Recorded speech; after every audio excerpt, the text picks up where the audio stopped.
Seeing is that both of them, having posed as the victim for so long, are really the aggressors. They have created the stories and the speculation and the questioning about the origin of both children.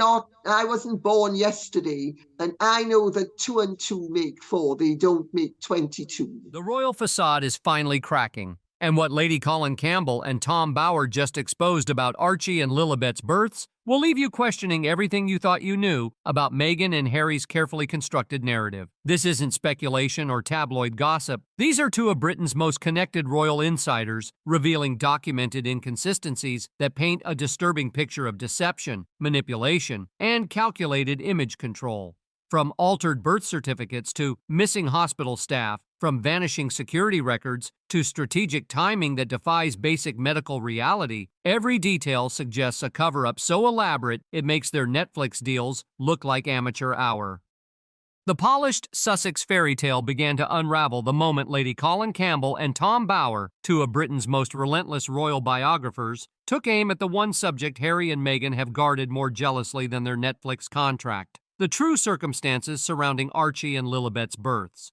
Their televised exposé landed like a grenade because it wasn't couched as rumor. It was delivered as fact-backed, they insist, by hospital logs, birth certificate anomalies, and first-hand testimony from palace insiders who finally feel safe enough to talk. The existence of this is damaging to the royal family, and damaging to supporters, to the interests of the royal family. From the outset, the couple's privacy stance looked less like healthy boundary setting and more like tactical image control. Royal births follow a strict bulletproof routine: vetted obstetricians, on-call royal physicians, real-time press briefings, and, within hours, the traditional photo call on the hospital steps. None of that happened. Instead, the Sussexes issued a bland press release hours after Archie was allegedly delivered, skipped the customary London hospital door photo op, and refused every request for confirmation from Portland Hospital medical staff. Campbell pointed out that no security teams, midwives, or front desk workers could place Meghan at Portland Hospital on 6 May 2019. That is extraordinary when you consider the media circus that surrounded the births of George, Charlotte, and Louis, each documented minute by minute by both journalists and royal protection officers. Even more eyebrow-raising? The palace announced Meghan was in labor 7 hours after Archie had supposedly already arrived, a logistical impossibility under normal royal procedure. Then came the paperwork. 11 days later, the birth certificate was quietly amended, stripping Meghan's given names, Rachel Meghan, from the document and inserting Prince before Harry's. Palace officials immediately distanced themselves, insisting the edit was a Sussex decision. Why would two parents so obsessed with authenticity remove Rachel Meghan from an official record unless it complicated their branding? Fast forward to June 2021 and baby Lilibet Lily Diana. One scan of her Santa Barbara Cottage Hospital certificate reveals a code 105 in the state field when every California birth should read 104. Royal sleuths dug deeper and learned code 105 is typically assigned to Colorado births, not California. Was it a clerical slip or evidence the couple filed paperwork outside the state where Lily was actually delivered? No one in the Sussex camp will clarify, and Buckingham Palace, still reeling from Archie's certificate scandal, refuses to correct or confirm anything. Like, they could easily squash this, and they don't. What's odd to me is this is it's popular theory that goes, and the bump, the moving, all this stuff. Tom Bower piles on more questions. Why were standard royal physicians rejected, despite Queen Elizabeth's personal offer to provide them? Why did the couple insist on private, unknown doctors, people the palace could neither vet nor contact afterward? And why do hospital staff at Santa Barbara Cottage and Portland Hospital maintain they have no recollection, in logs or security sweeps, of Meghan's presence on either alleged delivery date? In addition to that, Tom Bower's bombshell claims about his quiet investigation into both Santa Barbara Cottage Hospital and Portland Hospital have sent shockwaves through the royal world, and for good reason. The renowned investigative journalist didn't just rely on hearsay, he actually conducted what he describes as methodical research into the facilities where Archie and Lilibet were allegedly born.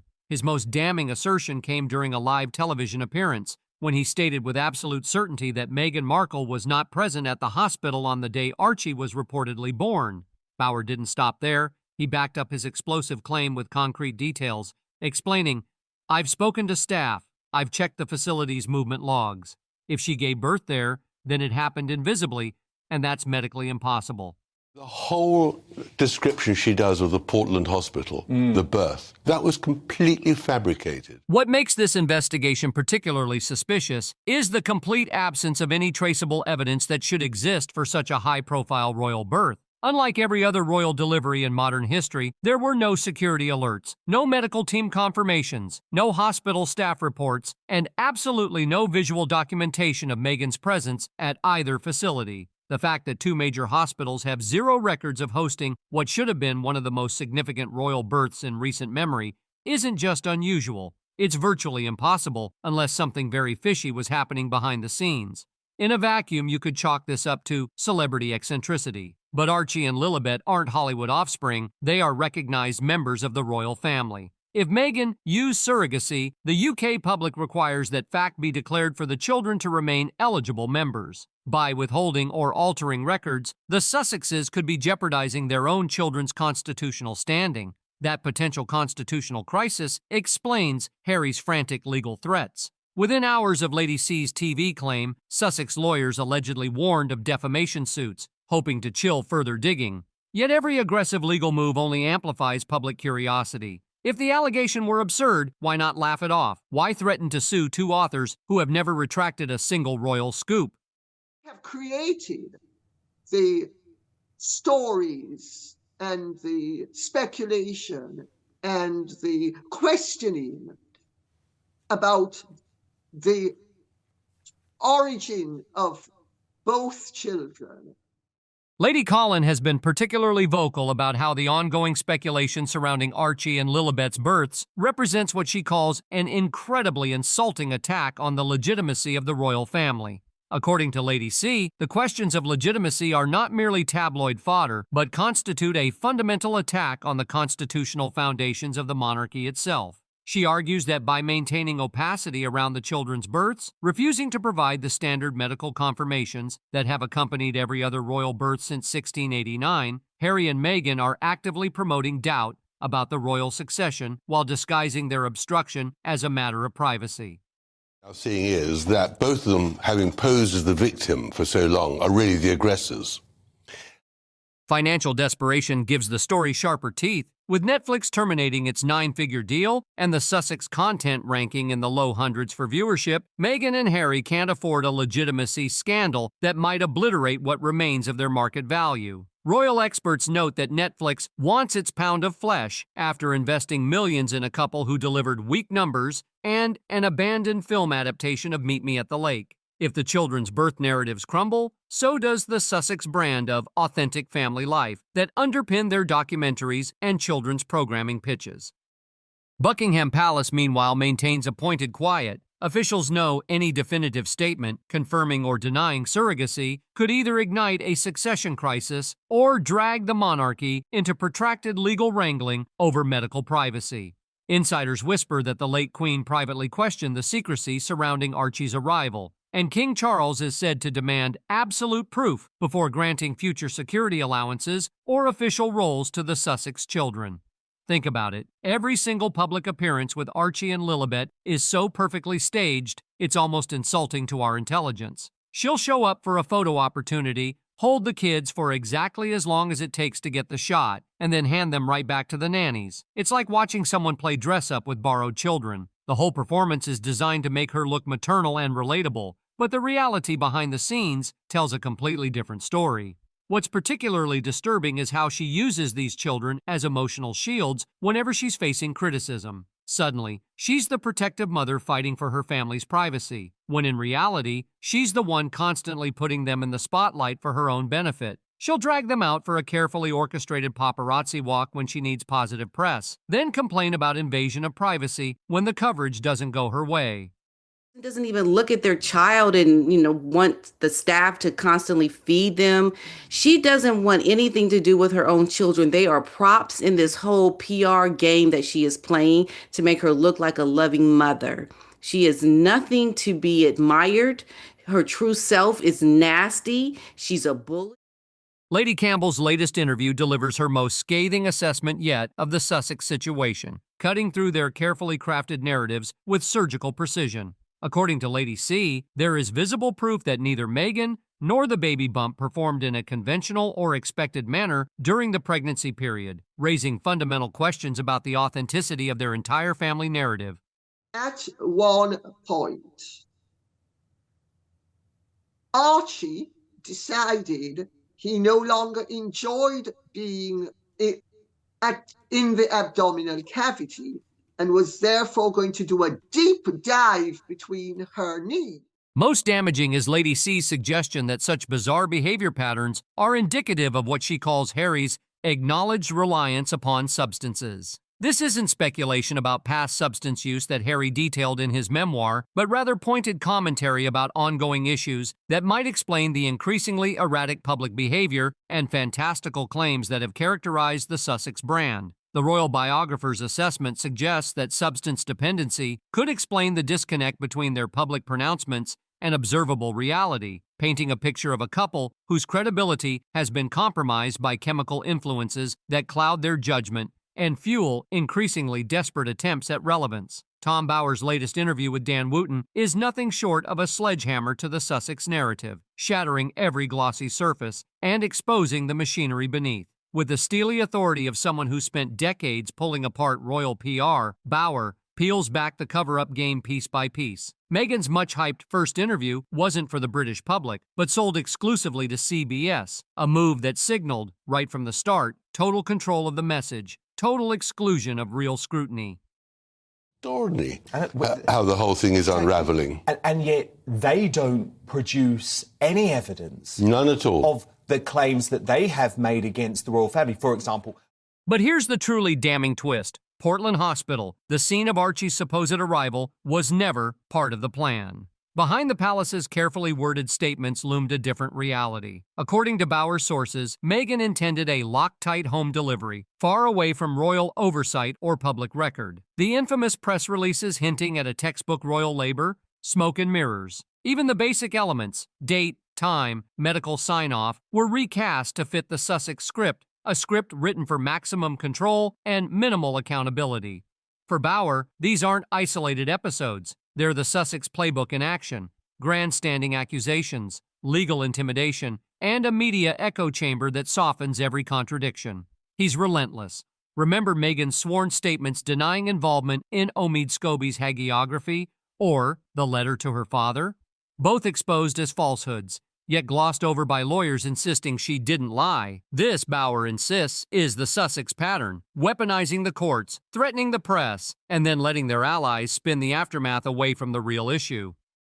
But wait, it gets darker. Each scandal, claims of William bullying staff, the supposed palace press conspiracy, accusations of R-ism, fizzles out under scrutiny. There are never names, never dates, never a document trail, except for one, Jason Nauf, the aide whose willingness to tell the truth marked him as the lone target of Sussex outrage. Bower knows what that means: silence the whistleblower, guard the myth.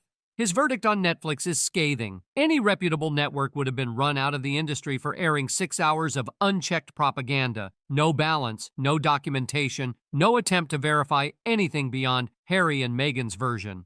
Every episode, Bower argues, was pure narrative control masquerading as documentary fact. His conclusion is as heavy as it gets. Unless Harry and Meghan come clean, open the hospital logs, release their emails, provide corroborating witness statements, every unanswered question, from how Archie actually arrived to those infamous bullying claims, sits on their legacy like a loaded anvil. Each silence, every volleyed legal threat doesn't protect their children. It puts the constitutional legitimacy of the next generation at risk and drags their brand still deeper into the shadows. This is no longer a family drama. It's a crisis of credibility, one that will never end until truth finally takes center stage. Lady Colin just delivered her most devastating takedown yet of Meghan Markle's ever-expanding catalog of lies, and this time she's targeting the Duchess's latest desperate attempt to rewrite medical history with claims of life-threatening preeclampsia that conveniently surfaced years after the fact. In her explosive interview with Dan Wooten, Lady C systematically demolishes every aspect of Meghan's newfound health crisis narrative with the surgical precision of someone who spent decades exposing royal deception. The timing of Meghan's sudden preeclampsia revelation couldn't be more suspicious or more transparent in its desperation. Here's a woman who documented every sneeze, every mood swing, and every supposed slight throughout her time as a working royal, yet somehow forgot to mention a potentially fatal medical condition that would have required immediate hospitalization and intensive monitoring. Lady C doesn't mince words, stating categorically that she doesn't believe any of Meghan's latest medical claims. She points out that Harry has written extensively about her pregnancies with both Archie and Lily, yet there's no mention of this supposedly life-threatening condition anywhere in their detailed accounts. What makes this medical fiction even more insulting to genuine preeclampsia sufferers is the complete impossibility of Meghan's timeline. Lady C methodically breaks down the medical realities that make Meghan's story laughably implausible, explaining that anyone suffering from preeclampsia couldn't possibly have been released from hospital within hours of giving birth. She emphasizes that no geriatric mother would ever be discharged from a hospital just 2 hours after delivery, especially after having received 2 epidurals, as Meghan claims happened. Extremely practical reason for all of these stories. Plus, of course, both Meghan and Harry are press junkies. But Lady C points out that Meghan was allegedly hale and hearty at 8 months pregnant, having gained virtually no weight, while performing what Lady C memorably describes as that infamous deep squat between her legs during a royal engagement. The royal biographer consulted with a top gynecologist and obstetrician who confirmed what any healthcare professional would verify: Meghan's entire medical timeline is complete rubbish that makes no medical sense whatsoever. The preeclampsia lie becomes even more transparent when viewed alongside Meghan's ridiculous claims about Lilibet's birth, where she was supposedly so hungry during labor that they had to stop for tacos at Taco Bell. Lady C's reaction to this particular piece of Sussex mythology is dismissive, calling it complete nonsense, since no one stops for fast food when supposedly in the middle of a medical emergency. Not quite clear whether Meghan had postpartum preeclampsia or just preeclampsia, which would have been prepartum. But whatever it is, I don't believe a word of it. What emerges from Lady C's analysis is a clear pattern of Meghan weaponizing serious medical conditions for sympathy and publicity. She's now claiming both preeclampsia and postpartum preeclampsia, conditions that would have required extensive medical intervention and documentation, yet there's zero evidence, zero hospital records, and zero corroboration from the medical professionals who would have been involved in her care. Lady C doesn't just destroy the medical timeline, she exposes the deeper constitutional crisis this represents. She argues that if Meghan truly cares about her children's welfare, she would simply provide medical proof to end all speculation. According to Lady C, all Harry and Meghan need to do is prove conclusively that she gave birth to those children, and the controversy would end immediately. The royal biographer's investigation extends beyond just questioning the pregnancies. She reveals that one of the doctors allegedly involved in Archie's birth has gone on record stating that both he and his wife, who was supposedly the obstetrician, were actually abroad at the time of the child's birth. This isn't speculation. This is documented contradiction of the Sussex narrative from the medical professionals themselves.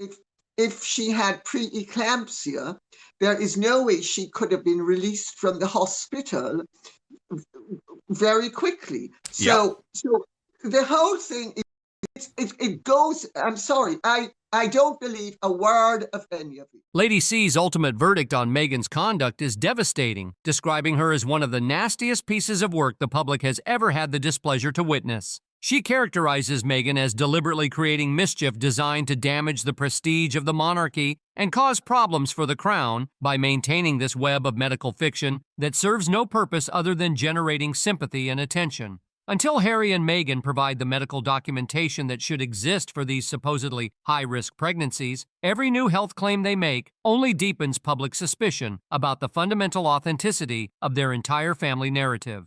This isn't just about pregnancy claims anymore. It's about two people whose relationship with truth has become so toxic that even their medical emergencies feel like PR stunts designed to generate sympathy for an increasingly discredited brand. The shocking truth Tom Bower and Lady Colin Campbell have exposed isn't just about questionable birth stories, it's about a constitutional deception. Until Harry and Meghan provide actual medical proof of these children's births, every silence confirms what these fearless investigators have been saying all along.